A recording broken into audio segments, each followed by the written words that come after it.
வாழ்க்கையில அநேக துன்பங்கள் உண்டு தகப்பனே. அந்த கஷ்டத்தின் பாதைகளில் தகப்பனே தேவாவியானவர் நீரே எங்களோடு இருந்து காச வல்லமை காக்கும் ஸ்தோத்திரிக்கிறோமே சபா. இந்த நாட்களில் நாங்கள் நிற்பதும் நிர்மூலம் ஆகாமல் இருப்பதும் விரும்பை தகப்பனே. அப்பா இந்த தகப்பனை நாங்கள் துதிக்கும்படியா யாருக்கும் இல்லாத பாக்கியத்தை ஸ்தாகத்தை இந்த நாட்கள் எங்களுக்கு நீர் கொடுத்த திருமைகளுக்காக துதிக்கிற ஸ்தோத்திரிக்கிறோமே சபா. அப்பா உமக்கு எவ்வளவு நன்றி சொன்னாலும் பத்தாவது தகப்பனே. தூயாதி தூயவரே அப்பா உம்மை துதிக்கிற ஸ்தோத்திரிக்கிறோம். அப்பா ராஜாதி ராஜனே உம்மை துதிக்கிற ஸ்தோத்திரிக்கிறோம். சர்வ வல்லமை உள்ள தேவனே உம்மை துதிக்கிற ஸ்தோத்திரிக்கிறோம். ஏசப்பா தேவனே அப்பா அந்த நாட்கள்ல தகப்பனே நீர் ஊழியம் செய்து தகப்பனே அநேக ஜனரை நீர் எங்களுக்காக அனுப்பி தகப்பனே இந்த நாட்கள்ல நாங்கள் இங்க நின்று உம்மை துதிக்கும்படி திருவைகளை தந்திருக்கிறேன். அதற்காக ஒரு கொடான கொடி நன்றி தகப்பனே. நீர் எங்களை தொட்டு வழி நடத்துகிறேன். அதற்காக நன்றி தகப்பனே.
பாவத்தை மன்னித்து தகப்பனே நீர் எங்களை ஆசீர்வதிக்க போற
சொல்லுங்க.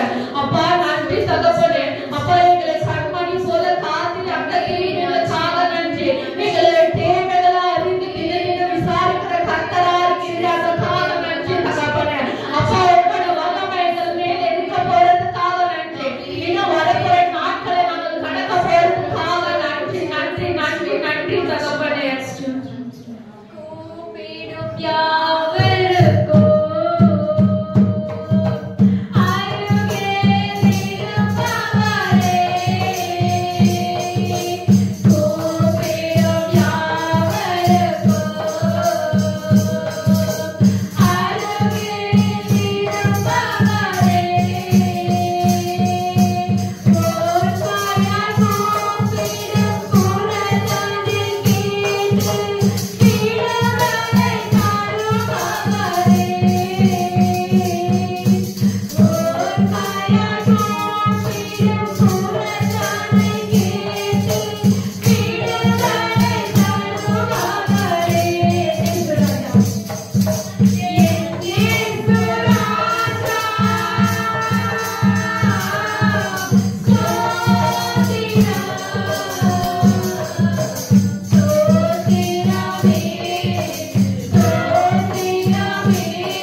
Amen.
போல இயேசப்பா இங்க இருக்கிற எல்லா சிறு பிள்ளைகளுக்காக நாங்கள் ஜெபிக்கிறோம் ஆண்டவரே. உங்களுடைய ஆட்டுக்குட்டி ரத்தம் மேய்ப்பர்களா நாங்கள் இருக்கிற இயேசப்பா உங்க வழி நடத்தின போற மேய்ப்பர்களா நாங்கள் இருக்கிற உதவி செய்யுங்க இயேசப்பா. வாலிப பிள்ளைகளுக்காக நாங்கள் ஜெபிக்கிறோம் ஆண்டவரே. வாலிப பிள்ளைகள் ஒவ்வொருத்தரும் இயேசப்பா வெட்கப்படாதபடிக்கான தேவனை ஆராதிக்கும்படியா நீங்க உதவி செய்யுங்க இயேசப்பா. இயேசப்பா இதனால முடியாத ஆண்டவரே நீர் இயேசப்பா எல்லா வாலிப பிள்ளைகளை ஆசீர்வதிங்க.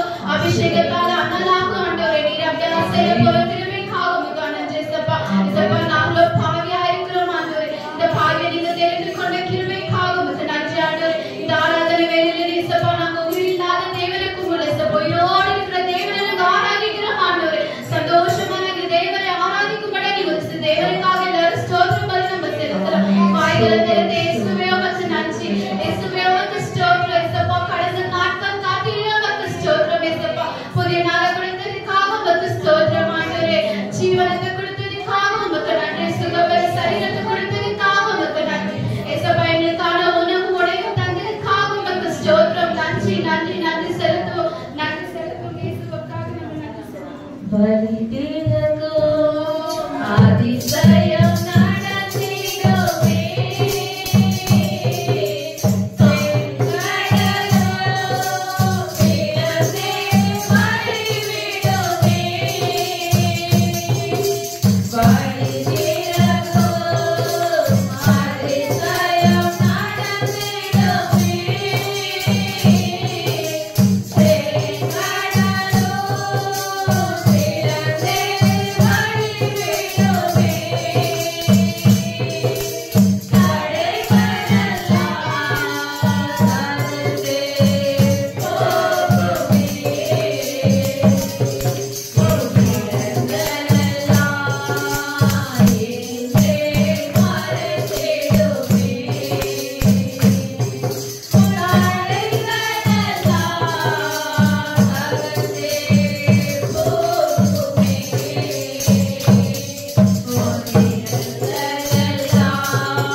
பாவங்களை கண்ணோக்கி பாருங்க இயேசுப்பா. கண்களினால் பாவம், கைகளினால் பாவம், செவிகளினால் பாவம்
தேய்ச்சி தந்தையாக அரவணைத்து இம்மட்டும் காலமாக வழி நடத்துகிறார் தேவனாக இருக்கிறீர் ஏசப்பா. அப்பா, இந்த நாளை முழுமையாக கரத்தினால் ஒப்படைக்கிறேன் ஏசப்பா. இந்த நாளில தகப்பனே, நாங்கள் எப்ப இந்த ஓய்வு நாளில் தகப்பனே இங்க வந்து தகப்பனே இந்த செபிக்கும்படியே கிருபைகளை தந்த கிருபைகளுக்காக உமக்கு நன்றி சொல்கிற தகப்பனே. யாரும் அங்க இங்க பார்க்காதபடிக்கு 5 நிமிஷம் தேவனுக்கு என்று உங்களோட குறைகளை நீங்களே தேவனுக்கு என்று மன்றாடுங்க. 5 நிமிஷம்.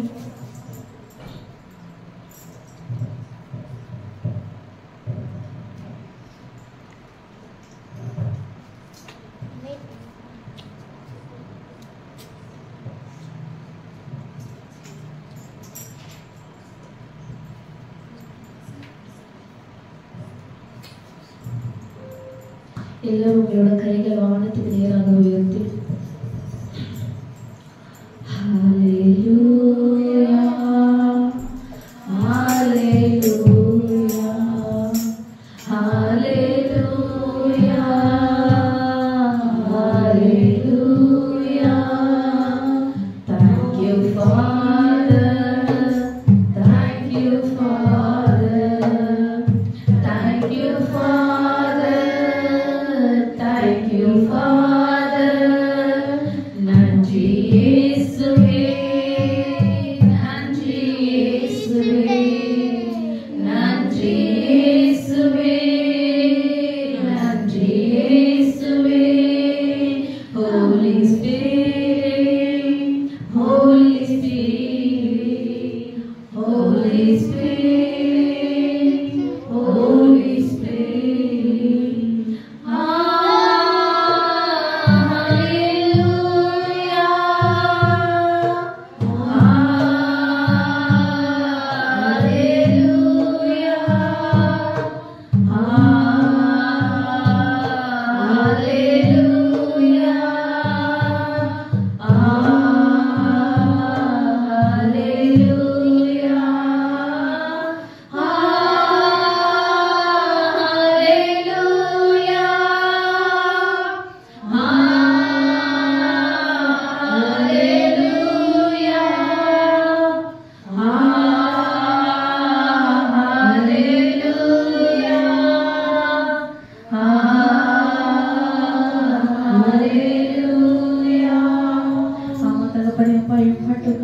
எங்களோட ஆராதனையில் பேசின கிருபைகளுக்காக நன்றி தகப்பனே. அப்பா, வருகிறதான வேத வசனத்தின் கருத்தில் ஒப்புவிக்கிறேன் சப்பா. அடியேனை மறித்து ஆவி ஆனவர் நீரே எங்களோட பேசும்படிய கிருபைகளை தாங்க தகப்பனே. அப்பா, அந்த பேசின வார்த்தையின்படி எங்களோட வாழ்க்கையில ஒரு பிரயோஜனம் மட்ட தகப்பனே, ஒரு பங்கு நாங்க ஏற்றுக்கொள்ளும்படிய கிருபைகளை தாங்க ஆசீர்வாதிங்க தகப்பனே. தொடக்க முதல் முடிவற்ற தேவ ஆவியானவருக்கு உங்களோட பிரசன்னத்தினால நாங்கள் இருக்கும்படிய கிருபைகளை தாங்க ஆசீர்வாதிங்க. எல்லாவற்றும் கருத்தினால் ஒப்பிட்டு செபிக்கிறேன் மேய்ப்பர் ரட்சகருமான இயேசுவின் நாமத்தினால் கேட்கிறோம் జీవనల నల్ల పితావే ఆమేన్. 1వ అధ్యాయము 1 నుంచి 10 వరకు చదువుకుందాం.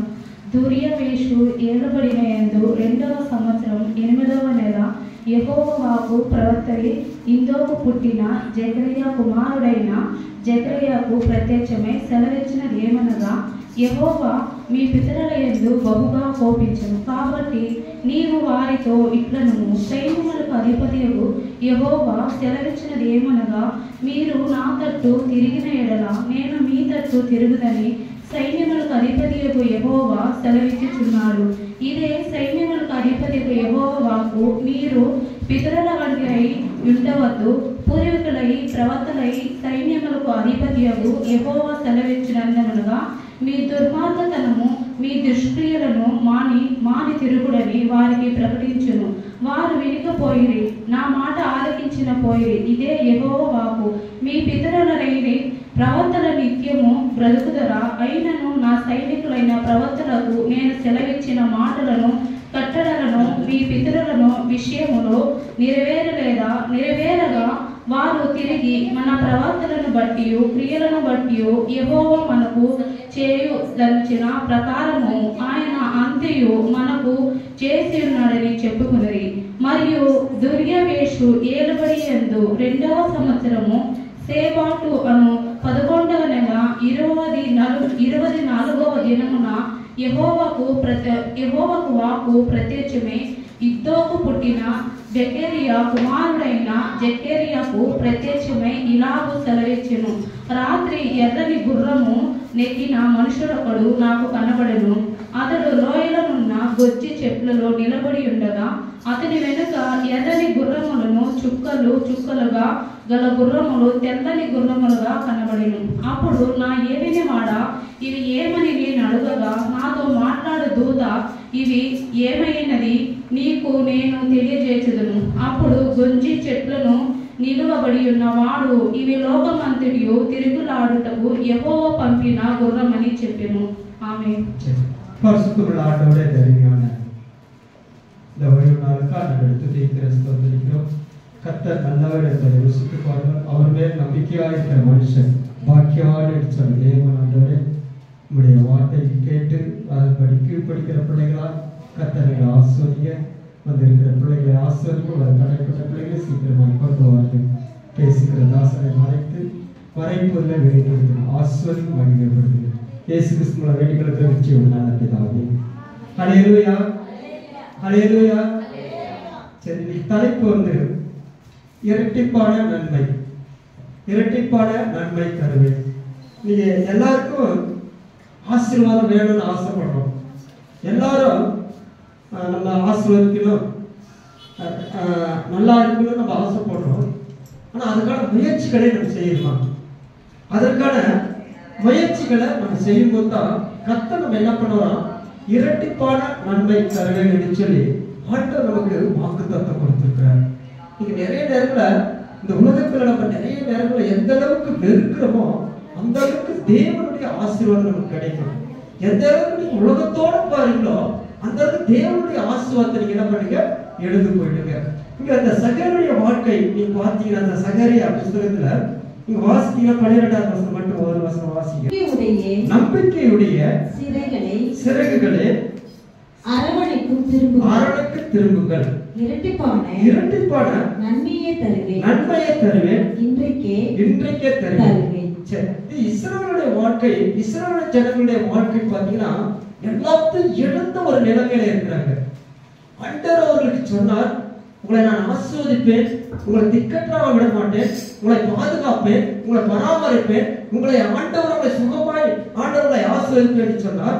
ஆனால் கூட உங்களுடைய வாழ்க்கையை பார்த்தீங்கன்னா எல்லாத்தையும் இழந்த ஒரு நிலைமையிலே ஆண்டவர் இருக்கிறார். அந்த சூழ்நிலையில தான் இந்த சகரியா தீர்க்கதரிசி எழுதும்போது என்ன சொல்றா, இஸ்ரவேல் ஜனங்களுக்கு ஒரு வாக்குத்தத்தத்தை கொடுக்கிறார். என்ன வாக்குத்தத்தம்னா, உங்களுடைய வாழ்க்கையை பின்னாடி வந்து நீங்க திருப்பி பாருங்க, நீங்க கடந்து வந்த பாதைகளை பாருங்க, நீங்க எந்த சூழ்நிலை இருந்தீங்க, இப்ப நீங்க எந்த சூழ்நிலை இருக்கீங்க, நீங்க எல்லாத்தையும் இழந்து இப்ப வீடு வாசல் எல்லாத்தையும் இழந்து ஒரு தனிமையாக இருக்கும்போது ஆண்டவர் சொல்ற வாக்குத்தத்தம் நம்பிக்கையுடன் இருக்கு. நம்பிக்கை ரொம்ப முக்கியம் ஒரு மனிதனுடைய வாழ்க்கை. ஒரு நல்ல கிறிஸ்தவனுடைய வாழ்க்கையில நீங்க நிறைய நம்பிக்கை இல்லாம வாழ்ந்து கொண்டு இருக்கிறார்கள். ஆனா ஒரு கிறிஸ்தவனுடைய வாழ்க்கையில என்ன இருக்கணும், நம்பிக்கை. அதுதான் நம்பிக்கையுடனே சிறகுகளே அரண்மனைக்கு திரும்புங்க சொல்றாங்க. அப்படின்னா நீங்க உங்களுடைய வாழ்க்கை நம்பிக்கை இருக்கணும். திரும்பமாக ஆண்டவர் உங்களை என்ன பண்ணுவாரு, ஆசீர்வதிப்பாரு. அந்த நம்பிக்கை உங்களுக்கு இருக்கணும். நீ எதை இழந்துட்டியோ, எதை நீ இழந்து போயிட்டியோ, அது மீண்டுமா ஆண்டவர் உங்களுக்கு தருவார்னு சொல்லி உங்களுக்கு என்ன இருக்கணும், நீங்க வந்து மனம் திரும்புங்க ஆண்டவர் சொல்றாங்க. நீங்க மனம் திரும்பிட்டீங்கன்னா, நீங்க ஆண்டவர்கிட்ட வந்துட்டீங்கன்னா, நீங்க ஏசப்பா கிட்ட வந்துட்டீங்கன்னா, நீங்க ஆண்டவரை தேடி ஏசப்பா கிட்ட வரும் பொழுது ஆண்டவர் சொல்றார், அவர் உங்களுக்கு அரணாக கோட்டையா இருப்பார். ஹல்லேலூயா. இன்னைக்கு நம்ம யாரை தேடி போய் வந்திருக்கிறோம்? கர்த்தருக்கு பிரியமானவர்களே, இஸ்ரவேல் ஜனங்களை பார்த்து தான் ஆண்டவர் கேட்கிறார். நீங்க நம்பிக்கை இழந்துட்டு இருக்கீங்க, திரும்பமாய் நீங்க நம்பிக்கை பெற வேண்டும் சொன்னார். நீங்க என்ன பண்ண வேண்டும் சொன்னார், மீண்டுமாக நீங்க மனம் திரும்ப வேண்டும். மீண்டுமாக நீங்க மனம் திரும்பி என்னுடைய கோட்டைக்கு வந்துட்டீங்கன்னா, என்னுடைய அரணான கோட்டைக்குள்ள நீங்க வந்துட்டீங்கன்னா, கர்த்தர் உங்களுக்கு அடைக்கலம் கொடுப்பார். கர்த்தர் உங்களுக்காக என்ன பண்ணாரு, யுத்தம் பண்ணுவார். அப்படி நீங்க வந்துட்டீங்கன்னா இரட்டிப்பான நன்மையை நான் தருவார். நீங்க இழந்ததை அடையும், நீங்க இழந்து போன எல்லா தேசத்தையும் மீண்டுமாக ஆண்டவர் உங்களுக்கு கொடுப்பார். நீங்க இழந்து போன எல்லா பொருட்களையும் ஆண்டவர் நிச்சயமாகவே உங்களுக்கு கொடுப்பார் என்று சொல்லி ஆண்டவர் அவர்களுக்கு வாக்குத்தத்தம் கொடுத்தார். இன்றைக்கு நம்முடைய வாழ்க்கையில் சரி, நம்ம இந்த வாக்குத்தத்தத்தை வைத்து அதிகமா ஜெபிக்க வேண்டும். ஏன் சொன்னால் இந்த காலத்துல கடைசி காலத்துல நம்ம வந்து கொண்டு இருக்கிறோம். கடைசி காலத்துல வந்து கொண்டு இருக்கும்போது ரெண்டு காரியங்களை குறித்து சொன்னார். ஒன்று வந்து உலகத்துக்குரிய ஆசீர்வாதம், ஒன்று வந்து ஆவிக்குரிய ஆசீர்வாதம். ஒரு மனிதனுடைய வாழ்க்கையில ஆவிக்குரிய ஆசீர்வாதம் வேண்டும், உலகத்துக்குரிய ஆசீர்வாதம் வேண்டும். நல்ல ஒரு பசுத்தோடாக நீ வாழ்வதுதான் கர்த்தர் அவங்களுக்கு என்ன பண்ணுவாரா, இந்த உலகத்துக்குரிய ஆசீர்வாதத்தை தருவார். நீங்க நிறைய நேரத்துல நம்ம என்ன பண்ண இஸ்ரவேல் ஜனங்களை போல விட்டுட்டா கர்த்தர் அவங்களை என்ன பண்ண மாட்டாரு, ஆசீர்வதிக்கவே மாட்டார். வேதம் சொல்லப்படுறது யாக்கோபு எழுதின நிருபம் 1ஆம் அதிகாரம் 17ஆவது வசனம். நன்மையான எந்த ஈவும் பூரணமான எந்த வரமும் பரத்தில் உண்டாகி சோதிகளின் பிதாவிடத்திலிருந்து இறங்கி வருகிறது. அவரிடத்தில் யாதொரு மாறுதலும் யாதொரு வேற்றுமையும் இல்லை. நன்மையானது பிதாவுடைய நன்மையானது எந்த ஈவும் எந்த வரமும் பரத்திலிருந்து உண்டாகி இருக்குது. பரலோகத்திலிருந்து வரவில்லை என்று சொன்னால் உங்களுக்கு நிச்சயமாகவே கிடைக்காது. கர்த்தருடைய சித்தம் என்ன சொன்னால் பிதாவுடைய சித்தத்தின்படி கர்த்தர் உங்களை என்ன பண்ணுவார், ஆசீர்வதிப்பார். எந்த நன்மையா இருந்தாலும் சரி, எந்த ஈவா இருந்தாலும் சரி, எந்த ஒரு பொருளா இருந்தாலும் சரி, அது பிதாவிடத்திலிருந்து தான் உங்களுக்கு கிடைக்கும். அப்படி பிதாவிடத்தில் உங்களுக்கு கிடைக்கவில்லை என்று சொன்னால் நீங்க என்ன பண்ணணும்னா ஆண்டவருக்கு நீங்க பிதாவிடத்தில் தான் ஆண்டவருக்கு கொடுப்பார் என்று சொல்ல பார்க்கிறோம். பிதாவுடைய சித்தத்தின்படி தான் இயேசு கிறிஸ்து இந்த பூமிக்கு இந்த உலகத்திலே அவருடைய சித்தத்தின்படி தான் அவர் என்ன பண்ணாரா, அதிகமா செய்தார். இன்னைக்கு நம்முடைய வாழ்க்கையிலும் சரி பிதாவை நோக்கி நாம் ஜெபிக்க வேண்டும். இயேசு கிறிஸ்து பிதாவை நோக்கி செஞ்சார். பிதாவை நோக்கி வானத்திலிருந்து நமக்கு ஒத்தாசை அனுப்புவார். வானத்திலிருந்து ஆண்டவர் நமக்கு எந்த ஒரு பொருளும் கர்த்தருடைய அந்த கிருபை இல்லாம, கர்த்தருடைய தயவு இல்லாம, கர்த்தருடைய அந்த ஆசீர்வாதம் இல்லாம நமக்கு என்னதான் கிடைக்கவே கிடைக்காது. அப்ப நன்மைகள் நமக்கு கிடைக்க வேண்டும்னா பரலோகத்திலிருந்து கர்த்தர் நமக்கு உதவி செய்ய வேண்டும். 1 தீமோத்தேயு 6ஆம் அதிகாரம் 17ஆவது வசனம். இவ்வுலகத்தில் ஐஸ்வர்யம் உள்ளவர்கள் இருமாப்பான சிந்தை உள்ளவர்களாயிராமல் நிலையற்ற ஐஸ்வர்யத்தின் மேல் நம்பிக்கை வையாமலும் நாம் அனுபவிக்கிற சகலவித நன்மைகளையும் நமக்கு சம்பூர்ணமாய் கொடுக்கிற ஜீவனுள்ள தேவனிடத்தில் நம்பிக்கை வைங்க. நாம் அனுபவிக்கிற இந்த உலகத்தில் நம்ம அனுபவிக்கிறதுக்கு அந்த அனுபவிக்க அது சம்பூர்ணமான கொடுக்கிற ஜீவனுள்ள தேவனிடத்துல நீங்க நம்பிக்கை வைக்கணும். நம்ம அனுபவிக்கிற இந்த உலகத்தில் நிறைய பேர் பார்த்தீங்கன்னா நிறைய சொத்துக்கள்லாம் இருக்கும், அதனால என்ன பண்ண முடியாது, அனுபவிக்க முடியவே முடியாது. எதுவுமே என்ன பண்ண முடியாது, அனுபவிக்கவே முடியாது. அப்ப நம்ம அனுபவிக்க வேண்டும் என்று சொன்னால் கர்த்தருடைய அந்த அனுகிரகம் அது வசனத்தை பார்த்தீங்கன்னா சம்பூர்ணமாய் கொடுக்கிற தேவனிடத்தில், ஜீவனுள்ள தேவனிடத்தில் சம்பூர்ணமாய் கொடுக்கிறவர். எந்த நன்மையின் ஈவும் பரலோகத்தில் ஜோதிகளிடத்திலிருந்து வராமல் என்றால் உங்களுக்கு கிடைக்கவே கிடைக்காது. எவ்வளவுதான் பிரயாசப்பட்டாலும், எவ்வளவுதான் நம்ம ஆசைப்பட்டாலும், எவ்வளவுதான் நம்ம உழைச்சாலும் ஆண்டவருடைய சித்தம் இல்லாமல் எந்த ஒரு பொருளும் நமக்கு கிடைக்காது. 2வது நீங்க வாசிக்கும் பொழுது சம்பூர்ணமாய் நம்ம அனுபவிக்க தேவன் நம்ம மேலே அனுகிரகம் வச்சிருக்கிறார். இரட்டிப்பான ஆசீர்வாதங்கள் இருக்க வேண்டும் என்று சொன்னால் நம்ம ஆண்டவரிடத்துல சம்பூர்ணமாய் இருக்க கற்றுக்கொள்ள வேண்டும். சம்பூர்ணமாய் இருக்கும்போது தான் தேவனுடைய வாழ்க்கையில் என்ன பண்ணுறோம், ஆசீர்வதிப்பார். தேவன் நம்ம மேல நம்பிக்கை வைக்கும் போது தான், இந்த தேவன் மேல நம்பிக்கை வைக்கும் தான் அது சம்பூர்ணமாய் கிடைக்கும். நிறைய நேரத்தில் சொல்லுவாங்க சம்பூர்ணமா பரிபூர்ணமா முழுமையா. இயேசு கிறிஸ்து உலகத்தை படிக்கும் பொழுது முழுமையா தான் படிச்சார், அரைக்குறையெல்லாம் படிக்கல. அப்ப அந்த சம்பூர்ணமாய் உங்களுக்கு கிடைக்க வேண்டும் என்று சொன்னால் நீங்க யார் மேல வைக்க வேண்டும் சொன்னால் நாம் அனுபவிப்பதற்கு சகல நன்மைகளையும் நமக்கு சம்பூர்ணமாய் கொடுக்கிற ஜீவனுள்ள தேவன் நம்ம நம்பிக்கை வைக்கணும். அப்படி நீங்க நம்பிக்கை வச்சாதான் கர்த்தர் நமக்கு என்ன பண்ணாரா, இரட்டிப்பான ஆசீர்வாதம். இரட்டிப்பான ஆசீர்வாதத்தை நீங்க வாசிக்கும் பொழுது ஒரு ஆவிக்குரிய காரியங்களில நிறைய நேரம் நம்ம விழுந்துட்டுமா எழுந்துக்கவே முடியாது. நிறைய இன்னைக்கு குடும்பங்கள் விழுந்து போயிருக்கும். நிறைய குடும்பங்கள் இன்னைக்கு விழுந்து போயிருக்கிறது காரணம் என்னன்னா அவங்க ஆண்டவர் மேல வைக்கிறத தன்னுடைய பலத்து மேல, தன்னுடைய சொத்து மேல, தன்னுடைய ஆஸ்தி மேல அவங்க வைப்பாங்க. அதனால அவங்க என்ன பண்ணாங்க, விழுந்து போயிடுவாங்க. லூக்கா 6:36 ஆகையால் உங்கள் பிதா இரக்கமுள்ளவராய் இருக்கிறது போல நீங்களும் இரக்கமுள்ளவர்களாய் இருங்கள். உங்களுக்கு நன்மை செய்கிறவர்களுக்கு நீங்கள் நன்மை செய்தால் உங்களுக்கு பலன் என்ன? பாவிகளும் அப்படியே செய்கிறார்கள். 35வது வசனம்.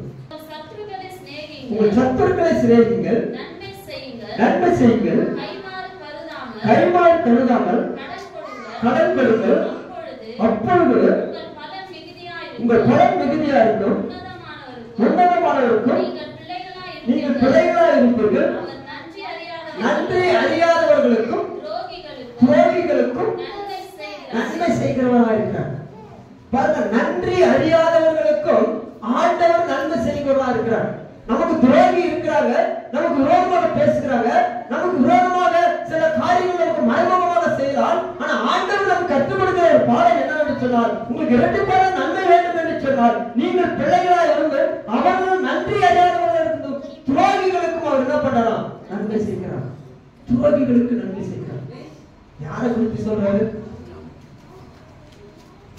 யூதாஸ் காரியத்தை சொல்றார். கூடவே இருந்தார். ஆண்டவர் செய்த ஏராளமான நன்மைகளை பார்த்தார், அற்புதத்தை செஞ்சார். அப்படிப்பட்டவனுக்கு ஆண்டவர் அவனுக்கு நிறைய காரியத்தை விட்டு ஆண்டவர் அவனுக்கு சொன்னார். ஆனால் கூட அவன் என்ன பண்ணான்? நன்றி அறியாதவனாக இருந்தான்.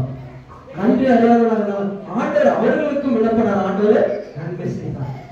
இஸ்ரவேல் ஜனங்கள் அப்படிதான் நன்றி அறியாதவர்கள். நம்ம கூட நம்முடைய வாழ்க்கையில நன்றி அறியாதவர்களாக தான் இருக்கிறோம். ஆண்டவர் எவ்வளவு நன்மைகளை செஞ்சிருக்கிறார். ஆண்டவர் எவ்வளவு நம்ம வியாதியில இருந்து, கஷ்டத்துல இருந்து, பொன்னப்புறத்துல இருந்து, போராட்டத்துல இருந்து, வியாதியில இருந்து, துக்கத்துல இருந்து, வருத்தத்துல இருந்து ஆண்டவர் நம்மளை பாதுகாத்து வச்சிருக்கிறார். ஆனா நம்ம என்னைக்காவது ஒரு நாளைக்கு வந்து ஆண்டவருக்கு நம்ம நன்றி சொல்லி இருக்கிறோமா? என்னைக்காவது ஒரு நாள் வந்து நம்ம சாட்சி சொல்லி இருக்கிறோமா? ஆண்டவர் எதிர்பார்ப்பார். நன்றியை ஆண்டவர் எதிர்பார்க்கிறார்.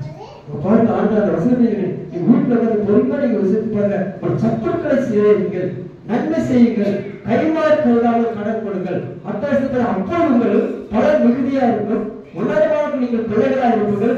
அவர் நன்றி அறியாதவர்களுக்கும் துரோகிகளுக்கும் நன்மை செய்யலாம். இன்னைக்கு நம்ம அப்படி இருக்கிறோமா? நம்ம கடைசி காலத்தில் இருக்கிறோம். இன்னைக்கு இரட்டிப்பான நன்மை எப்படி வரும்?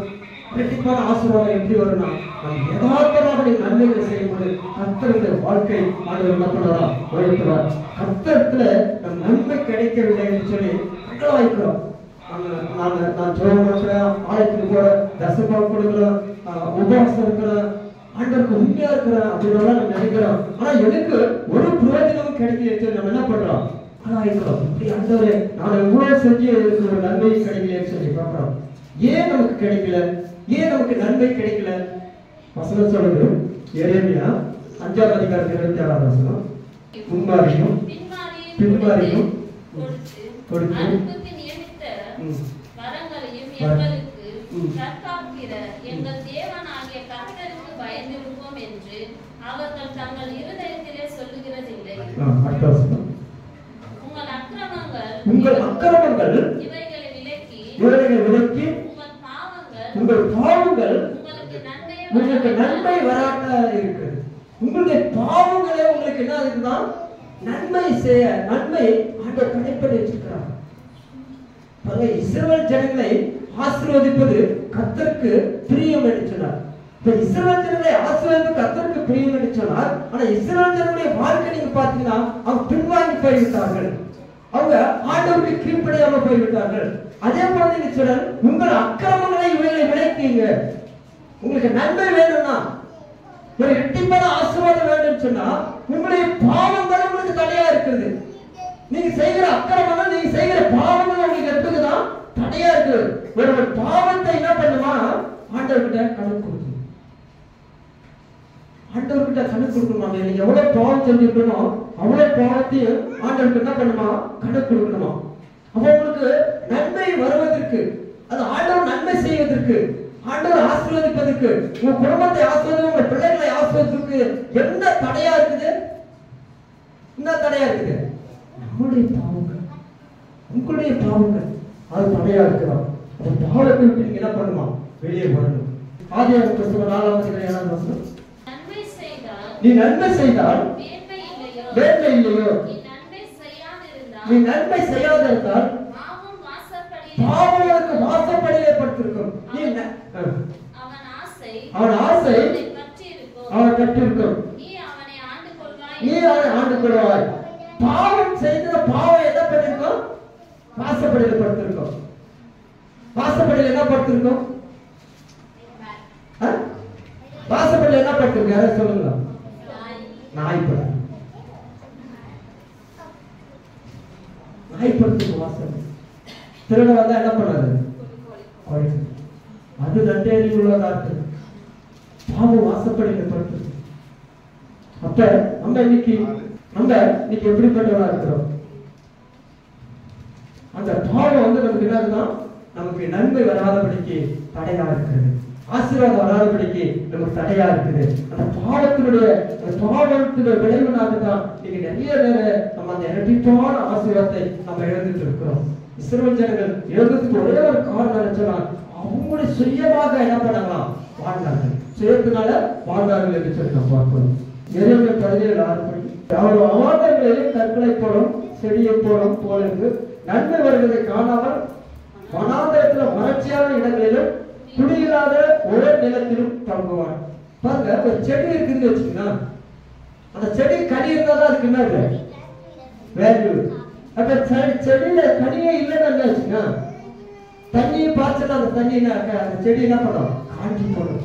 சிவத்திரங்களை பார்த்து அப்படித்தான் சொல்றாரு. நீங்க அவாந்த வழிகளை என்ன பண்ண, ஒரு கற்களை போல ஒரு செடியை போல இருந்தீர்கள், ஆனா நன்மை வருவதை நீங்க காணாமல் என்ன பண்ணுங்க? வனாந்தரத்துல ஒரு வறட்சியான இடத்துல இருக்கீங்க. அப்படின்னா வறட்சியான இடத்துல சொன்னா நீங்க என்ன பண்ணுங்க? ஒரு செடிக்கு தண்ணி இல்ல, தண்ணி ஊத்துனாதான் அந்த செடி என்ன ஆகும்?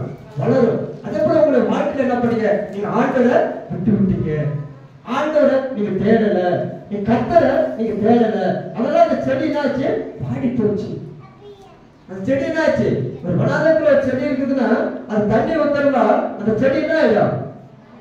பாடி போயிடும். சிறுவர்களுடைய வாழ்க்கையில அப்படித்தான் இருந்துச்சு. அதுதான் அவர் சொல்றாரு, நீங்க நன்மை வருகிறத காணாமல் போயிருக்கு. ஒரு செடிக்கு தண்ணி ஊத்துனீங்கன்னா கண்டிப்பா அது என்ன கொடுக்கும்? நன்மை கொடுக்கும், கனி கொடுக்கும். அது என்ன பண்ணும்? நன்மையானதை கொடுக்கும். அது நீங்க கொடுக்காம போயிட்டீங்க. அதனாலதான் ஆண்டவர் உங்களுக்கு இரட்டிப்பான நன்மை தரல. உங்களுக்கு ஆண்டவர் என்ன பண்ணாரு? அநேக தண்டனைகளை கொடுத்தார். இன்னைக்கு நம்ம எப்படிப்பட்ட செடிகளா இருக்கிறோம்?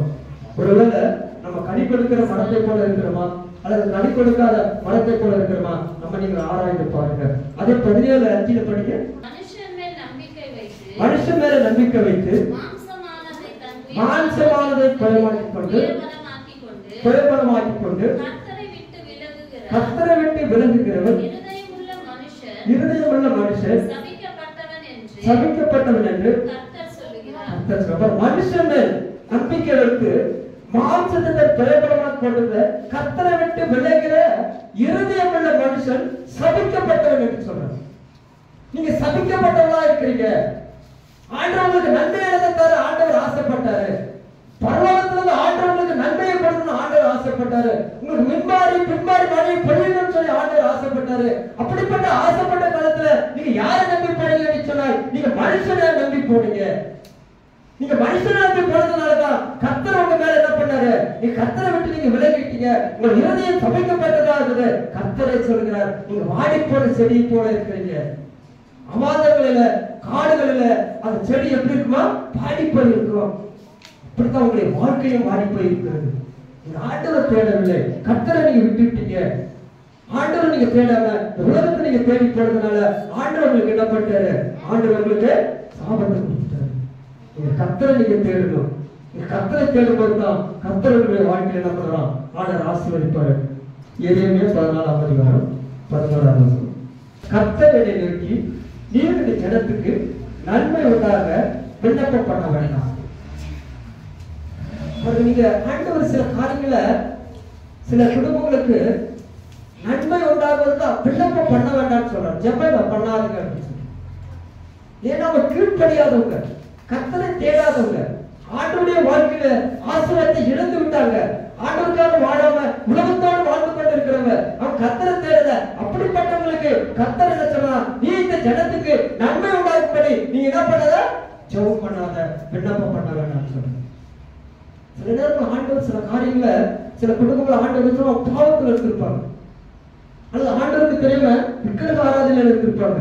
அவங்களை பார்த்து ஆண்டவர் சொல்றாரு, அவங்க அழுது திரிந்து அவங்க இங்க வந்து அப்படி ஓடிக்கொண்டிருக்க அப்படிப்பட்ட ஜனங்களை பார்த்து சொல்றாரு, அப்படிப்பட்டவங்களுக்கு நீங்க என்ன பண்ணாத?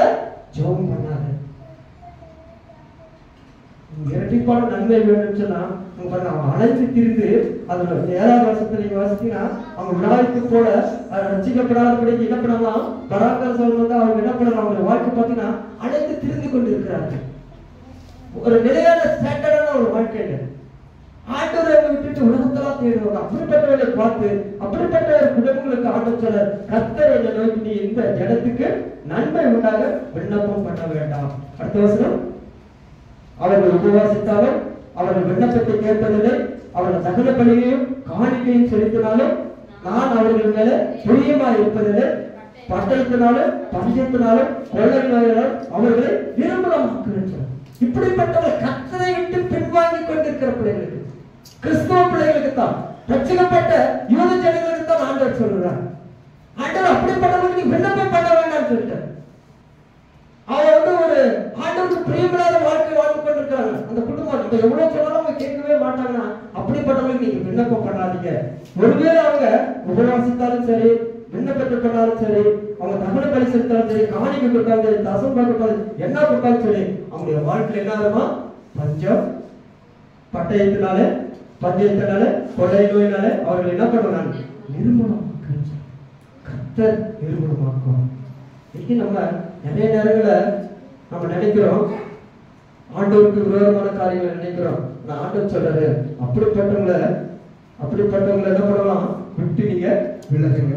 அலைந்து திரிகிற ஒரு அடைக்கலக்குரிய போல நீங்க இருக்காதீங்க. ஆண்டவர் என்ன சொல்றா, அந்த விடாயத்துக்கு அந்த உணாந்தரத்துல ஒரு செடியை நட்டீங்கன்னா அதுக்கு தண்ணி இல்ல, ஒண்ணு இல்ல, வறட்சியா போயிடும், அது பலன் கொடுக்காது. அப்படிப்பட்டவங்களை பார்த்து தான் சொல்றாரு கர்த்தர் அவர்கள் என்ன பண்ணுவாரா, நிர்மூலமாக்குவார். உங்களுக்கு இரட்டிப்பான ஆசீர்வாதம்னா 3 காரியங்கள் ரொம்ப முக்கியமா இருக்குது. ஒண்ணு வந்து வாசியம், சங்கீதம் 107:8 வசனம். கவனமுள்ள ஆத்துமாவை கர்த்தர் திருப்தியாக்கி பசியுள்ள ஆத்துமாவை நன்மையினால் நிரப்புகிறார் என்று. பசியுள்ள ஆத்துமா ஆண்டவர் திருப்தியாக்குவார். பாருங்க, அந்த 8வது வசனத்துல நீங்க வாசிக்கலாம், கவனமுள்ள ஆத்துமாவை கர்த்தர் திருப்தியாக்கி பசியுள்ள ஆத்துமாவை நன்மையினால் நிரப்புகிறார். நன்மையினால நிரப்புகிறார். அந்த ஆத்மா தாகம், பசியுள்ள ஆத்மாவை ஆண்டவர் நிரப்புறார். தாகத்தோடு ஆண்டவரோடு நீங்க தேடும் போது தேவன் நிரப்புறார். அந்த ஆசிரியர் அங்க என்ன பண்றார், ஆண்டவர் என்ன பண்றார், ஆசீர்வதிக்கிறார். இங்க பழமொழி இருக்கும், பசிக்கும் பொழுது உணவு தேவை. பசிக்கும் போது என்ன உணவு தேவை. உடலை மறக்க என்ன தேவை, உடை தேவை. உறங்க எங்க ஒரு வீடு தேவை. இதுதான் வாழ்க்கை. இந்த இதற்கு மேல் ஆசைப்படுகிறவர்கள் சாபத்துக்குள்ளாக மாறிடுவாங்க. இதற்கு மேல் அல்லது ஆசைப்படுறவங்க எங்க போயிடலாம், சாபத்துல. ஆண்டவர் பசிக்கும் போது ஒரு உணவு நமக்கு கண்டிப்பா தேவை. உடலை மூடுவதற்கு நீங்க உடை தேவை. நம்ம உறங்குவதற்கு ஒரு இடம் தேவை. ஆனா இதற்கு மேல் ஆசைப்படுகிறவர்கள் என்ன பண்ணலாம், சாபத்துக்குள்ளாக போய்விடுவார்கள், சோதனைக்குள்ளாக போய்விடுவார்கள். ஆண்டுடைய ஆசீர்வாதத்தை என்ன பண்ணலாம், இழந்து விடுவாங்க. இன்னைக்கு நம்ம அப்படித்தான் இருக்கணும். பசிக்கும் பொழுது நமக்கு என்ன தேவை, உணவு தேவை. அதான் சொல்றாரு யாக்கோபு ஏசாவுடைய வார்த்தை பார்த்தீங்கன்னா, யாக்கோபு ஏசா என்ன பண்ணலாம், தன்னுடைய அந்த புத்திர சுகத்தை அவன் இழந்துட்டான். ஏசா ஆண்டவர் முதல் பிள்ளைகளுக்கு, நீங்க இஸ்ரவேல் தேசத்துல யூத தேசத்துல இப்படி நீங்க பாத்தீங்கன்னா முதல் பிள்ளைகளுக்கு 2 ஆசீர்வாதம், இரட்டிப்பான ஆசீர்வாதத்தை கொடுப்பாங்க. அந்த ஆசீர்வாதத்தை அவன் என்ன பண்ணா, இழந்துட்டான். அந்த ஆசீர்வாதத்தை ஏசா இழந்துட்டான். யாக்கோபு என்ன பண்ணா, அவன் பெற்றுக்கொண்டான். இன்னைக்கு நம்ம பசியோட வரோம், ஆழத்துக்கு எது வரும், ஆண்டவர் ஏதாவது ஒரு நன்மை எனக்கு செய்ய மாட்டாரா, ஆண்டவர் என்னுடைய வாழ்க்கையில அந்த இழந்து போனத ஆண்டவர் ஏதாவது ஒரு ஆசீர்வாதம், ஒருவேளை வியாதிகளுக்கு ஒரு விடுதலை, கடற்பட்டு விடுதலை, அல்லது என்னுடைய பிள்ளைகளுக்கு திருமணம், அல்லது என்னுடைய வாழ்க்கை ஆசீர்வாதமா இருக்காதா, அதுக்காக நம்ம பசியோட ஒரு தாகத்தோடு நம்ம ஓடி வரும்போது கர்த்தர் என்ன பண்ணலாம், அதை அந்த ஆத்மாவை அவர் திருப்தியாக்குவார். அவருடைய நன்மையினால அவர் என்ன பண்ணலாம், நிரப்புவார். அவர் ஆசீர்வாதத்தினால அவர் என்ன பண்ணலாம், ஆண்டவர் நம்ம என்ன பண்ணலாம், ஆசீர்வதிப்பார். ஆபத்து காலத்துல அவரை கர்த்தரை கூப்பிட்டீங்கன்னா அவர் இக்கட்டில் அவர் என்ன பண்ணலாம், உங்களுக்கு விடுதலை கொடுப்பார். நம்ம பசி இருக்கிறவங்க தான் என்ன பண்ண சாப்பிடுவாங்க. அதே போல நம்ம ஆத்மா தாகம் இருக்கும்போது கர்த்தர் நம்ம என்ன பண்ணலாம், ஆசீர்வதிப்பார். இன்னைக்கு நம்ம அப்படிப்பட்ட ஒரு சூழ்நிலை இருக்கிறோமா? ஆண்டவரை தேடி அந்த பசியோடு அந்த ஆத்மாவோடு தாகத்தோடு போகும்போது கர்த்தர் நம்ம என்ன பண்ணுவார்? ஆசீர்வதிப்பார். ஒரு ஏசா போல சிரேஷ்ட பார்த்த பாகத்தை விட்டு போட்டுட்டான், அவன் அலட்சியமா இல்லைன்னா ஆண்டவருடைய வாழ்க்கை பார்த்தீங்கன்னா சபிக்கப்பட்ட ஒரு வாழ்க்கையாக மாறிவிட்டது. ஆனா யாக்கோபு என்ன பண்ணான்? அவன் விடாபடியாக பிடித்து கொண்டான், கர்த்தரை தேடினான், ஆண்டவரை ஆசீர்வதிக்கணும்னு சொன்னார். கர்த்தர் அவனை ஆண்டவர் என்ன பண்ணாரோ ஆசீர்வதித்தார். கோத்திரத்தில் பிதாக்களுடைய கோத்திரத்துல முதல் அட்டவணையில யாக்கோபு கேட்டு வைத்தான். இன்னைக்கு அப்படிப்பட்ட ஒரு ஆசீர்வாதம் நமக்கு வேண்டும் சொன்னா இந்த ஆண்டவருடைய சமூகத்தை போய் பிடிச்சுக்கணும். தன்னுடைய தகப்பனை ஏமாற்றினான், தன்னுடைய சகோதரனை ஏமாற்றினான், கடைசியாக ஆண்டவரும் அவனை ஏமாற்ற முயற்சித்தால் கர்த்தர் அது ஒன்றும் படிக்கவில்லை. கர்த்தர் என்ன பண்ணாரு? ஆண்டவர் அவனுக்கு ரெட்டிப்பான ஆசீர்வாதம். அந்த ஆசை அவனுக்கு இருந்துச்சு, எப்படியாவது போய் நான் ஆசீர்வாதத்தை பெற்றுக்கொள்ளணும், எப்படியாவது நான் ஆலயத்துக்கு முதன்மை போகணும், எப்படியாவது நான் போய் ஆண்டவருக்கு உண்மையா இருக்குன்னு சொல்லும்போது தான் கர்த்தர் என்ன பண்ணலாம்? உயர்த்துவார். உங்களுக்கு இரட்டிப்பான நன்மை வேணும்னு சொன்னா உங்களுடைய பசியினால நன்மை ஆண்டவர் திருப்தி ஆக்குவார். அப்படின்னா இந்த ஆத்மா தாகம் நமக்கு இருக்கணும். அழிந்து போகிற ஆத்மா இந்த தாக்கம். ரெண்டாவது, நீங்க இந்த இரட்டிப்பான நன்மை உங்களுக்கு வேணுச்சுன்னா கர்த்தர் உங்களை என்ன பண்ணுவாரா? உயர்த்துவார். வாசிக்க யாத்திராவின் புஸ்தகம் 1ஆம் அதிகாரம் 17ஆம் வசனம்.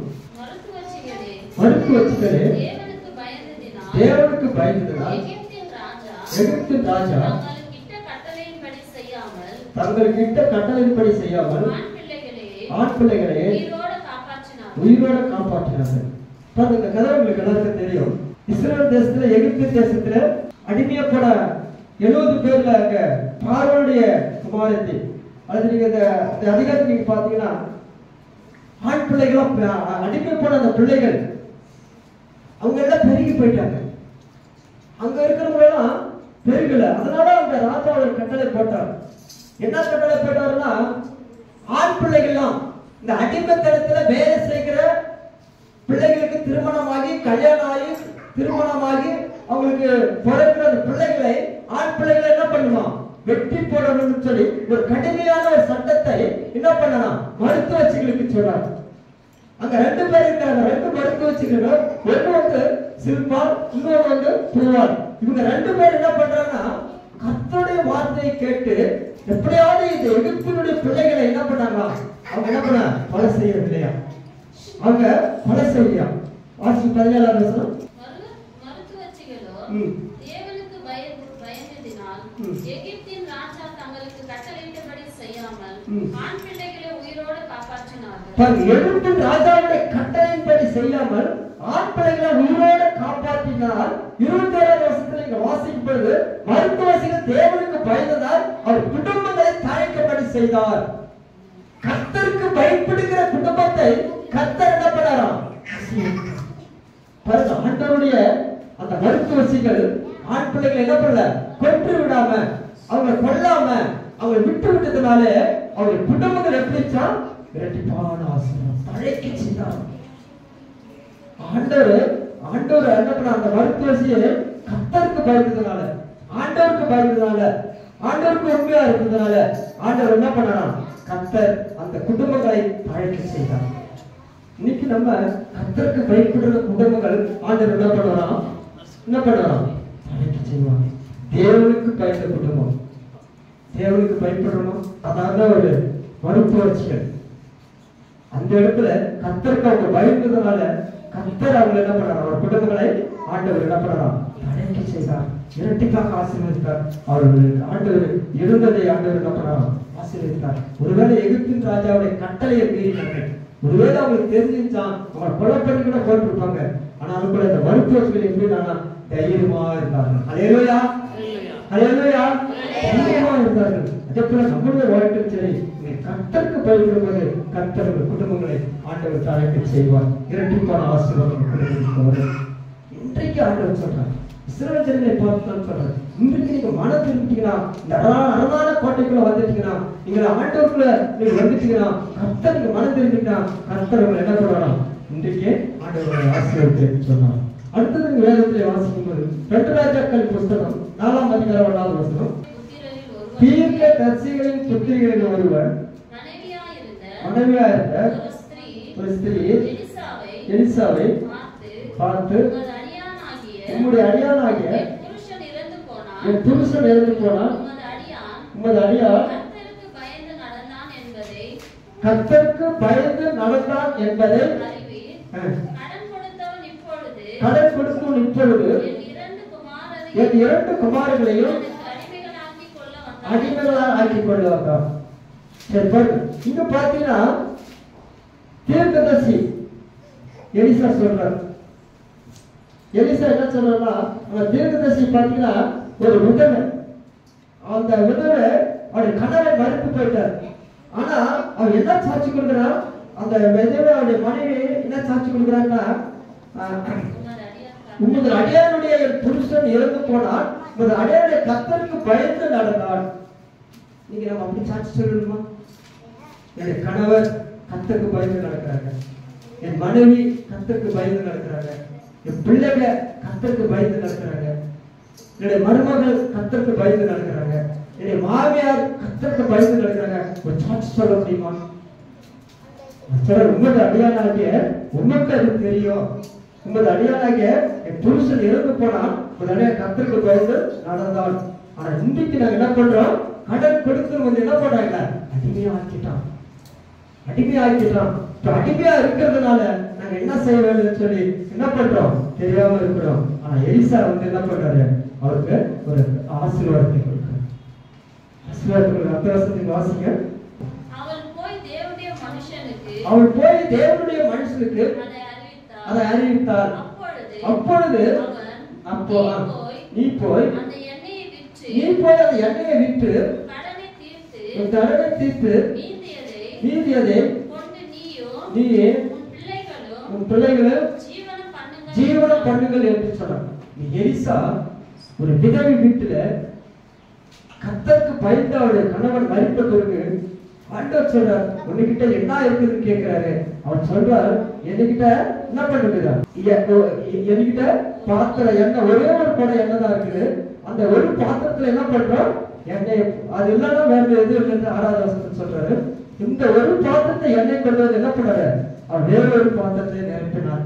அது என்ன ஆச்சுன்னா, ஆண்டவர் என்ன பண்ணாராம்? ஆசீர்வாதம் வந்து கொண்டே இருந்துச்சான். அவங்க கடன் தீர்வு மட்டும், அந்த கடன் தீர்வு மட்டும் என்ன பண்ணாங்க? தீர்த்த பிறகு மீதியை என்ன பண்ணிச்சான்? வந்து கொண்டே இருந்துச்சான். கர்த்தர் எலிசா மூலம் விதவைகளை ஆண்டவர் என்ன பண்ணாராம்? கர்த்தர் என்ன பண்ணாராம்? அந்த கடனை அடைக்கும்படியால் ஆண்டவர் ஒரு அற்புதத்தை செஞ்சார். இரட்டிப்பான வசனம். ஒன்றும் இல்லை, கொஞ்சம் மாவு கொஞ்சம் எண்ணெய் தான். அந்த எண்ணெய் மட்டும் தான் இருக்குது. அந்த எண்ணெயை தீர்த்துட்டா முடிஞ்சிச்சு. அந்த எண்ணெயை கொண்டு வந்து என்ன பண்ணார்? ஆண்டவர் ஒரு அற்புதத்தை செஞ்சார். எலியா தீர்க்கதரிசி ஆண்டவருடைய வாழ்க்கை, ஆண்டவருடைய வார்த்தைக்கு கீழ்ப்படிந்ததுனால அந்த குடும்பத்தில் ஒரு ஆசீர்வாதம் இருந்துச்சு. இன்னைக்கு நாம் கர்த்தரை நம்புகிற பிள்ளைகளுக்கு ஆண்டவர் என்ன பண்ணுவாராம்? நன்மைகள் செய்வார். கர்த்தருக்கு பயந்த குடும்பங்கள். நம்ம யாருக்கு பயப்படுறோம்? கர்த்தருக்கு மறைவானது ஒன்றும் இல்லை. ஆண்டவர் நம்மளை பார்த்துக்கிட்டே இருக்கிறார். மனுஷன் நம்மளை பார்க்கல, மற்றவங்க நம்மளை பார்க்கல, கர்த்தர் என்ன பண்ணா நம்மளை பார்த்துக்கொண்டே இருக்கிறார். அதனால்தான் அந்த இடத்துல ஒரு பெரிய அற்புதம் நடந்துச்சு. கர்த்தர் அந்த விதவை வீட்டை ஆண்டவர் ஆசீர்வதிப்பார். நம்ம வீட்டையும் ஆண்டவர் ஆசீர்வதிப்பார். எப்ப நீங்க உண்மை உள்ளவர்களா இருக்க வேண்டும். ஆண்டவருக்கு உங்களுடைய வாழ்க்கை பரிசுத்தமா இருக்கும்போது தான் ஆண்டவர் உங்களை என்ன பண்ணலாம்? ஆண்டவர் ஆசீர்வதிப்பார். இல்லைன்னா நம்முடைய வாழ்க்கையில ஆண்டவர் நம்ம இழந்து போயிடுவோம். சங்கீதம் 31:3 கர்த்தரை நம்புகிறவர்களுக்கு நன்மை தருவார். பசி உள்ளவர்களுக்கு ஆண்டவர் என்ன பண்ணுவாராம்? திருப்தி ஆக்குவார். 2வது ஆண்டவர் அந்த மருத்துவ வசதிகள் மூலமா ஆண்டவர் இஸ்ரவேல் ஜனங்களுக்கு ஒரு பெரிய ஆசீர்வாதம் இருக்கு. 3வது ஆண்டவரை நம்புகிறவர்களுக்கு ஆண்டவர் என்ன பண்ணுவாராம்? நன்மை தருவாராம். சங்கீதம் 31:19 உமக்கு பயந்தவர்களுக்கும் மனுபுத்திரருக்கும் முன்பாக உம்மை நம்புகிறவர்களும்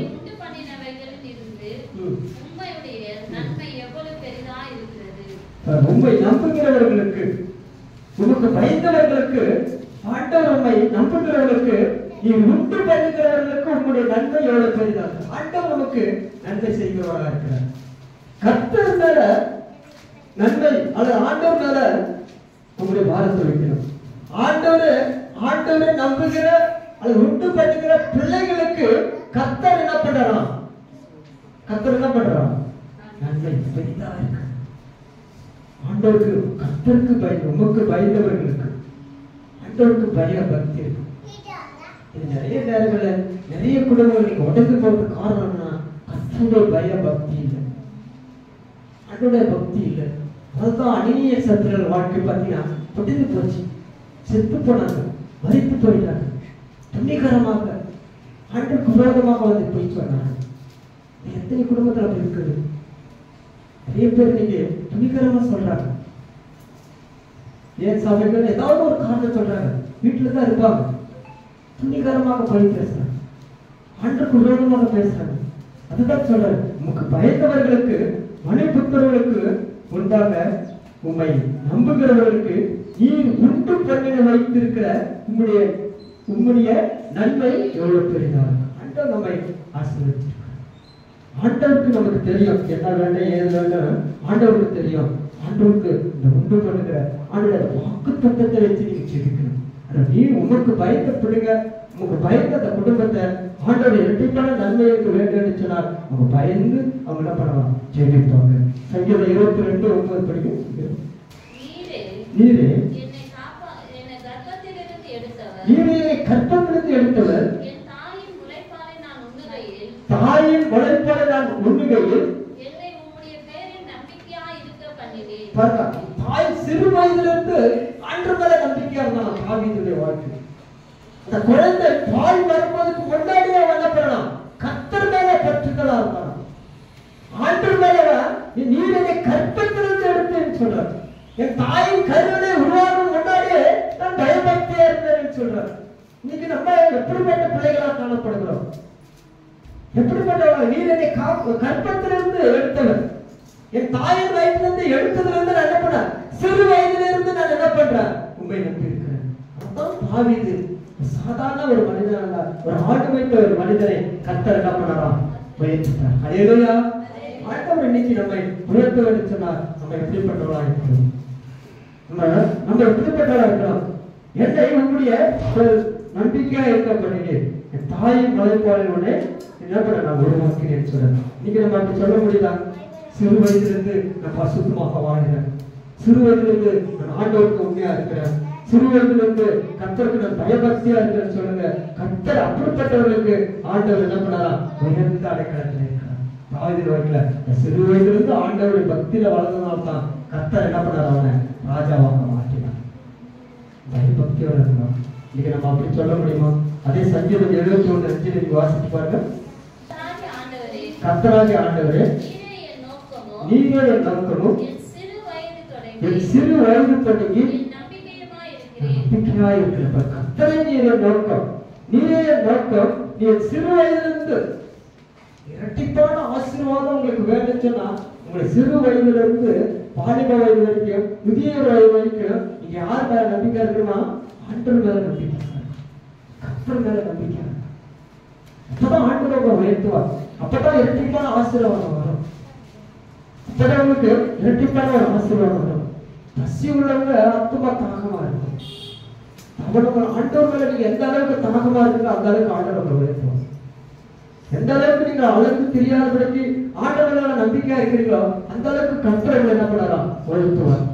அதே சங்கீதம் 25:2 படிச்சு, என் தேவனே உம்மை நம்பி இருக்கிறேன், நான் வெட்கப்பட்டு போகாதபடிக்கு செய்யும், என் சத்துருக்களை மேற்கொண்டு நெகிழ விடாதே.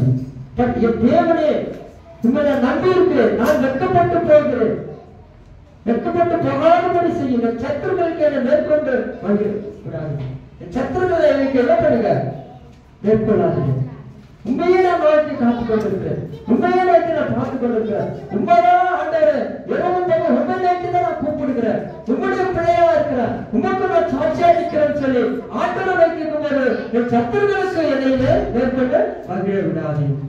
ஆண்டவர் சத்துருக்களுக்கு ஆண்டவர் என்ன பண்ணலாம், நோக்கி விடாதே சொல்றார். சிறு வயதிலிருந்து ஆண்டவர் அந்த பக்தி வைராக்கியத்தில் வளரும்போது தேவன் நம்மளை என்ன பண்ணார், ஆண்டவர் நம்மளை உயர்த்துவார், ஆண்டவர் நம்மளை உயர்த்துவார். இரட்டிப்பான நன்மை இஸ்ரவேல் ஜனங்களை பார்த்து சொல்றார். நீங்க எல்லாம் இழந்த அந்த சூழ்நிலையில நீங்க அந்த அரணான கோட்டைக்குள்ள வாங்க, இந்த கோட்டை சோழர்கள் வந்தா தான் அவங்களை பாதுகாக்க முடியும். அப்படியே அவர்தான் அடைக்கலம், அவர்தான் என் கோட்டை, அவர்தான் கத்தடத்துல தான் உங்களுக்கு இரட்டிப்பான ஆசீர்வாதம் தருவார்.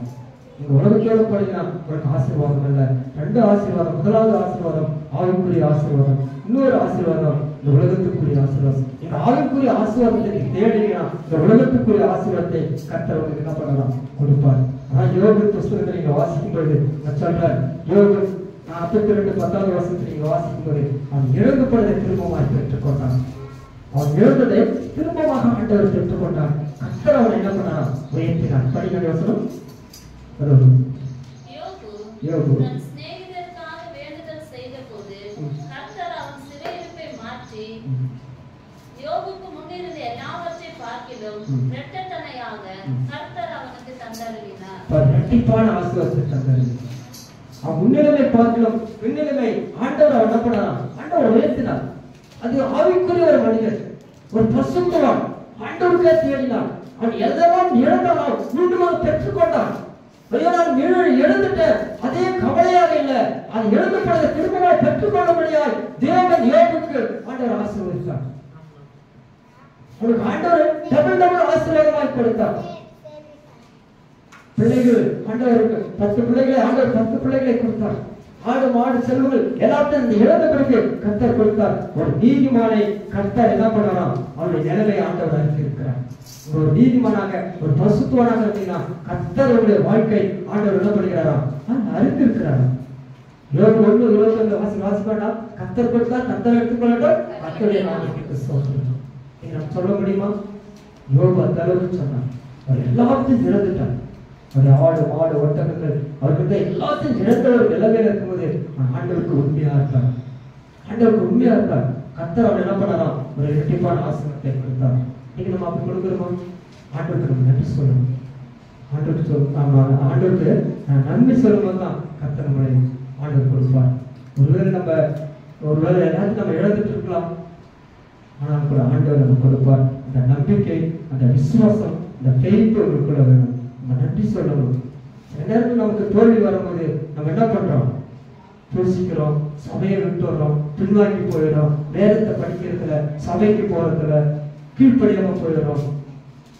சோதனைகள் வரும்போது யோபு பார்த்துங்க பக்தி வைராக்கியமா இருந்தார். அதான் சொல்ற 1 தெசலோனிக்கேயர் 5:17-18 வாசிங்க. இடைவிடாத ஜெபம் பண்ணுங்கள், எல்லாவற்றிலும் ஸ்தோத்திரம் செய்யுங்கள். அப்படி செய்வதனால் கிறிஸ்து இயேசுவுக்குள் உங்களை குறித்து தேவனுடைய சித்தமாக இருக்கிறது. இடைவிடாமல் ஜெபம் பண்ணுங்கள். உங்களுக்கு சோதனைகள் வரும்பொழுது ஆண்டவருக்கு நீங்க தெரியவில்லாம சில காரியங்கள் நமக்கு வரும்பொழுது ஆண்டவருடைய வாழ்க்கையில நீங்க என்ன செய்யணும்னு சொன்னா ஆண்டவரை பவுல் சொல்றாரு, இடைவிடாமல் ஜெபம். நல்ல கிறிஸ்தவ பிள்ளைகள் யோபு அதுதான் செய்தார். கர்த்தர் கொடுத்தார், கர்த்தர் எடுத்துக் கொண்டு கர்த்தரை நாமத்துக்கு ஸ்தோத்திரம். யோபு அந்த அளவுக்கு அவர் ஆண்டவருக்கு நன்றி சொன்னார். ஆண்டவருக்கு அவர் உண்மையா இருந்தார். கர்த்தர் ஆண்டவரை உயர்த்தினார். அவர் எழுந்த பொழுது திருப்பி பெற்றுக்கொண்டார். அவருடைய வாழ்க்கை பற்றி எல்லாத்தையும் எழுந்துட்டு எப்படி இருந்தான்னு சொன்னா அவருடைய சரித்திரத்தில் வாசித்தினா அவன் ஒரு தெருவில் பிச்சைக்காரன் போல இருந்தான். முதல்ல அவருடைய வாழ்க்கை பார்த்தீங்கன்னா ஒரு ராஜாவுக்கு ராஜாவாக இருந்தான். அந்த கிழக்கு பிச்சையில் அவன் தான் பெரியவன், அவன் தான் ராஜா. அப்படிப்பட்ட ஒரு மனிதனுடைய நிலைமையை பார்க்க ஆண்டவர் எல்லாத்தையும் எழுந்த நிலையில அவன் கர்த்தருக்கு ஸ்தோத்திரம் பண்ணினான்.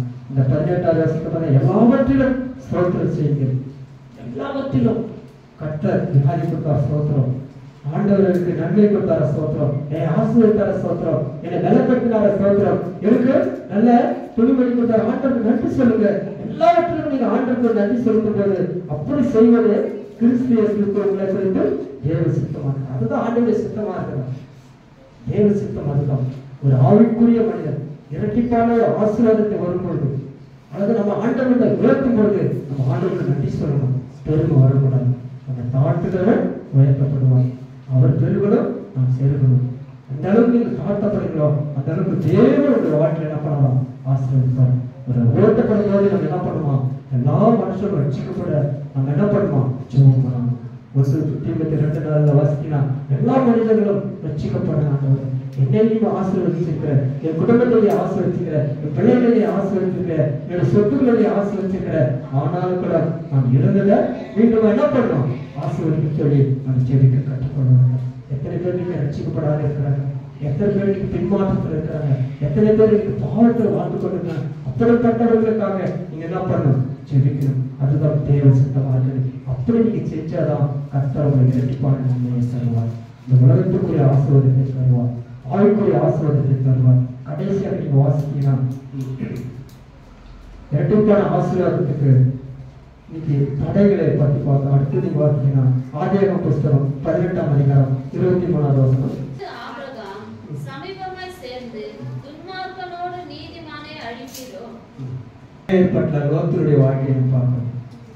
லோத்தும் ஆபிரகாம் ஒரே சகோதரர். அவன் ஆவிக்குரிய மனிதன். ஆபிரகாம் இருந்ததுனாலே கர்த்தர் அவனை உயர்த்திட்டார். ஒன்றே நம்ம சும்மாதான் வந்தான் ஆண்டவர். ஆண்டவர் அவர் கூப்பிடும்போது அவங்கள்ட்ட ஒன்றுமே கிடையாது. இடத்தை விட்டு, ஜாதியை விட்டு, சொந்தத்தை விட்டு, எல்லாத்தையும் விட்டு என் பின்ன வான்னு சொன்னாரு. ஆண்டவருக்கு பின்ன போனான், ஆண்டவருக்கு பின்பற்றி போனான். ஆண்டவருக்காக போன கர்த்தர் அவனை என்ன பண்ணார்? உயர்த்திட்டார். லோத்துடைய வாழ்க்கை பாருங்க, கர்த்தர் அவனை உயர்த்தினார். தவறான முடிவு எடுத்துட்டான். நிறைய நேரங்களில் நம்ம ஆண்டவர் உயர்த்தும் போது நம்ம தவறான முடிவுகள் எடுக்கிறோம். அந்த இடத்துல ஆண்டவர் உயர்த்தவே மாட்டார். ஆண்டவர் சொன்னார், நான் லோத்துக்கு சொன்னார், நீ சுயநலமா இருக்காத. அவன் சுயநலமா இருந்தான். அவன் சுயநலமா இருந்ததுனால லோத்து என்ன பண்ணார்? ஆண்டவர் சபிச்சிட்டார். லோத்துடைய வாழ்க்கை பார்த்தீங்கன்னா ஆபிரகாம் விட்டு கொடுத்தாரு, ஆபிரகாம் ஆண்டவர் ஆசீர்வதித்தார். லோத்து விட்டு கொடுக்கல, ஆண்டவர் அவன் என்ன பண்ண சபிச்சிட்டாரு. இந்த இடத்துல நீங்க வாசிங்கன்னா ஆண்டவர் சொல்றாரு, வாசிங்க. கர்த்தர் ஆபிரகாமுக்கு சொன்னதை நிறைவேற்றும்படியா தன் பிள்ளைகளுக்கும் தன் பின்வரும் வீட்டாரும் நீதி நியாயங்களை செய்து கர்த்தருடைய வழியை காத்து நடவுங்கள் என்று கட்டளையிடுவான் என்பது அறிந்திருக்கிறேன். 18வது வசனம். நான் செய்ய போகிறது ஆபிரகாமுக்கு மறைப்போம். அந்த அளவுக்கு ஆண்டவருக்குள்ள ஒரு நல்ல உறவு வச்சிருந்தாங்க.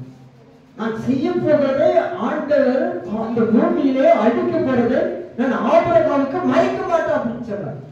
அப்ப மறைக்க மாட்டான்னு சொன்னா ஆபிரகாமுடைய வாழ்க்கையில என்ன இருந்துச்சு?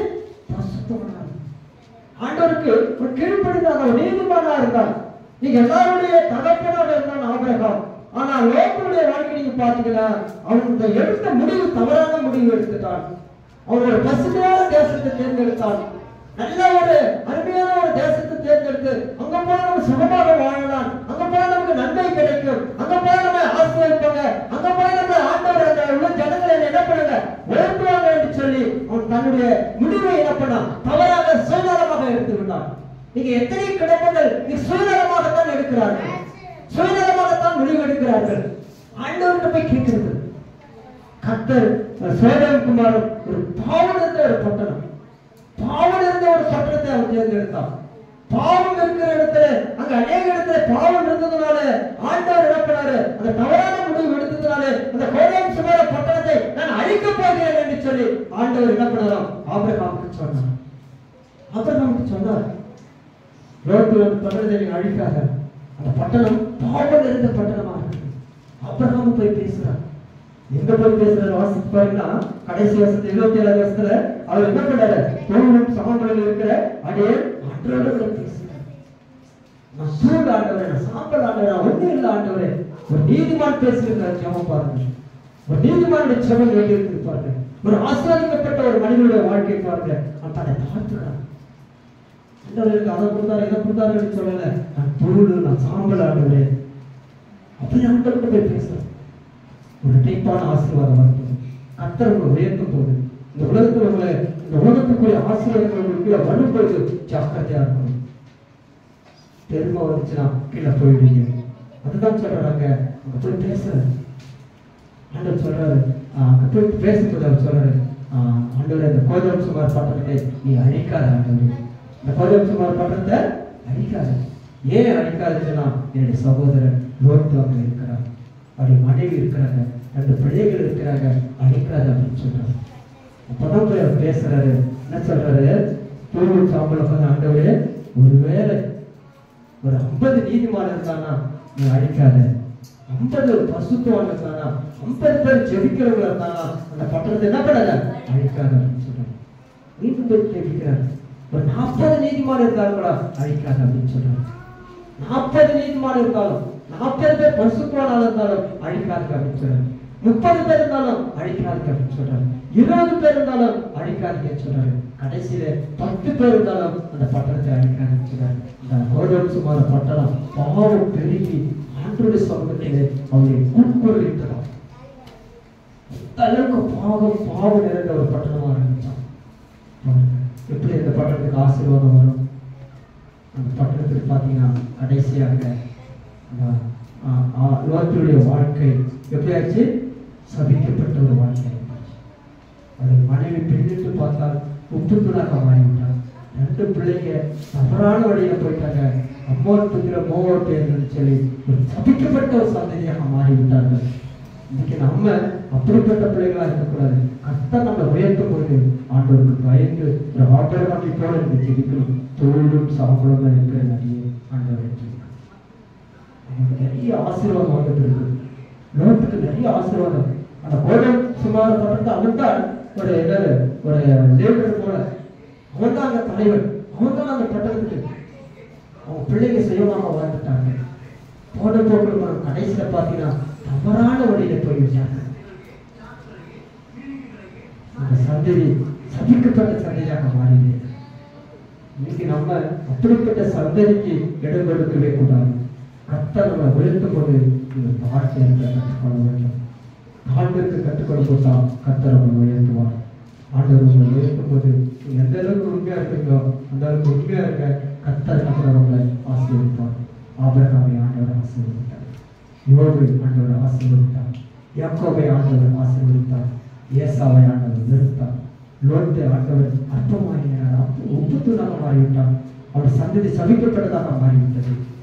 ஆண்டவருக்கு கீழ்ப்படிய கர்த்தரவனை ஆண்டவர் உயர்த்துவார். இன்னைக்கு நம்ம எப்படிப்பட்டவர்களாக இருக்கிறோம்? ஒரு யாக்கோபை போல ஆண்டவருடைய சமூகத்தில் போய் இரட்டிப்பான ஆசீர்வாதம் இருக்கும் வேண்டும் சொல்லி கேளுங்க.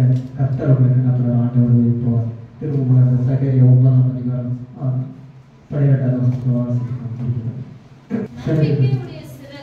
நம்பிக்கையுடைய சிறகுகளே அரணுக்கு திரும்புங்கள், இரட்டிப்பான நன்மை தருவேன். இரட்டிப்பான நன்மை, நம்பிக்கை வேண்டும் ஒரு மனிதனுடைய வாழ்க்கையில். நீங்க நம்பிக்கையா இருந்தா தான் கர்த்தர் உங்களுக்கு நன்மை செய்வார். நீங்க நம்பிக்கை இருந்துச்சுன்னா ஆண்டவர் நன்மை தரவே மாட்டார்.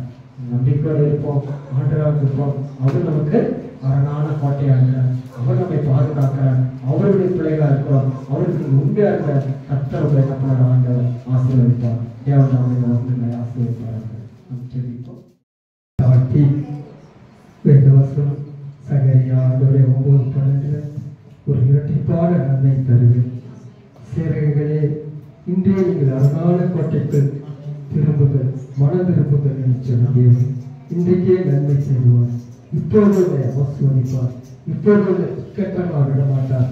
இப்போது ஆசீர்வதிக்கிற தேவன் ஆண்டவரை ஒரு ஆபிரகாமை பார்த்து ஆண்டவர் ஆசீர்வதித்தது போல ஆண்டவரை, ஒரு யாக்கோபை ஆண்டவர் ஆசீர்வதித்தது போல ஆண்டவரை, ஒரு யோபுடைய வாழ்க்கை ஒரு இரட்டிப்பான ஆசீர்வாதத்தை பெற்றுக்கொண்டது போல ஆண்டவரை, கர்த்தருக்குள்ள அந்த கீழ்ப்படுகிற பிள்ளைகளை கர்த்தர் நன்மையினால் ஆண்டவரை பரலோகத்தில் இருக்கிற ஆண்டவரை அவருடைய சித்தத்தின்படி ஆண்டவரை எங்களுக்கு கிடைக்க வேண்டும். ஆண்டவரை அவருடைய சித்தத்தின்படி எங்களை உயர்த்துங்க, ஆசீர்வாதங்கள் மகிமைப்படுத்துங்க.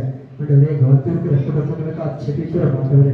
ஒவ்வொரு குடும்பங்களுக்காய் ஆண்டவரே கர்த்தர் நானுமே வீட்டாளர் கர்த்தரே சேவைப்பேன் சொன்ன தேவன் ஆண்டவரே, அபரகாமுடைய வாழ்க்கையில் ஆண்டவரே ஒரு வாக்குத்தத்தம் பெற்றுள்ள பிள்ளைகளை நீ ஆசீர்வதிக்கிற தேவன் ஆண்டவர். இன்று முதல்ல ஆசீர்வதிக்கவே ஆசீர்வதிப்பேன் சொன்ன தேவன் அப்படியாவது ஆசீர்வதிக்க வேண்டும். ஆட்சேபிக்கிறோம் வாலிப பிள்ளைகளுக்கு ஆட்சேபிக்கிறோம், வயதானவர்களுக்கு ஆட்சேபிக்கிறோம், அந்த தேசத்தில் இருக்கிற பிள்ளைகளுக்கு குடும்பங்களுக்கு ஆட்சேபிக்கிறோம். ஆண்டவரே அப்பா தாகத்தோடு ஓடி வருகிற குடும்பங்களை கட்ட ஆசீர்வதிக்க வேண்டும். ஆட்சேபிக்கிறோம் ஆண்டவரே. அந்த உருவத்தை பார்த்து ஆண்டவர் சொன்னீராண்டவரே, அவன் துன்பார்கள் அழித்து போறாரு என்று சொன்னீராடு, அவன் பாவம் பிரிவித்து என்று சொன்னீராண்டவர், ஒரு தவறான சந்ததியை உருவாக்கிவிட்டார் என்று சொல்லி கர்த்தர் மனஸ்தாபப்பட்டிருப்பார் ஆண்டவரே. நாங்கள் அப்படி இல்லாதபடிக்கு ஆண்டவரே உண்மையை யுத்தமாக ஆண்டவரே ஆண்டவருக்காய் கீழ்ப்படுகிற பிள்ளைகளாய் ஆண்டவருக்காய் உண்மையா இருக்கிற பரிசுத்தமா இருக்கிற வருகிற நாட்களை கர்த்தரை தேடி வேண்டுகிற பிள்ளைகளாய் கர்த்தரை ஆசீர்வதிங்க மகிமைப்படுத்துங்க. வந்திருக்கிற பிள்ளைகளுக்கு ஆண்டவரே கொடுத்த காணிக்கை அங்கீகரித்து ஆசீர்வதிங்க மகிமைப்படுத்துங்க. வர தடைப்பட்ட குடும்பங்களுக்காக செபிக்கிற ஆண்டவரே தொடர்ந்து பாதுகாத்துக் கொள்ளுங்க. இதை கேட்டுக்கொள்ளுங்க, பார்த்துக் கொள்ளுங்க. உடைய வாழ்க்கையை ஆண்டவரே இன்னைக்கு ஒரு நன்மை ஆண்டவர் செய்வார், இப்பொழுதே செய்வார் ஆண்டவரே. கர்த்தரிடத்துல நீங்க பரிசுத்தமா இருங்க, ஆண்டவர் தேடி போங்க. கர்த்தர் உங்களுக்கு பெரிய காரியத்தை செய்வார். ஒரு பாதுகாத்துக் கொள்ளுங்க, பரிசுத்தம் கொள்ளுங்க. பிதாகுமார பரிசுத்தாவினால ஆசீர்வதிக்கிறோம். இயேசு கிறிஸ்து விளையாட்டு நம் செபிக்கிற நிச்சயம் நல்ல பிதாவே. என் ஆத்துமாவே கர்த்தரை ஸ்தோத்திரி, என் முழுவதுமே பரிசுத்த நாமத்தை ஸ்தோத்திரி. ஆத்துமாவே கர்த்தரை ஸ்தோத்திரி, கர்த்தர் செய்த சகலமும் நம்முடைய கர்த்தராகிய இயேசு கிறிஸ்துவின் கிருபை, பிதாவாகிய பரிசுத்த ஆவியானவருடைய ஆசீர்வாதங்களும் ஆண்டவரே நேற்றும் இன்றும் எப்போதும் அவரோடு கூட இருப்பதாக.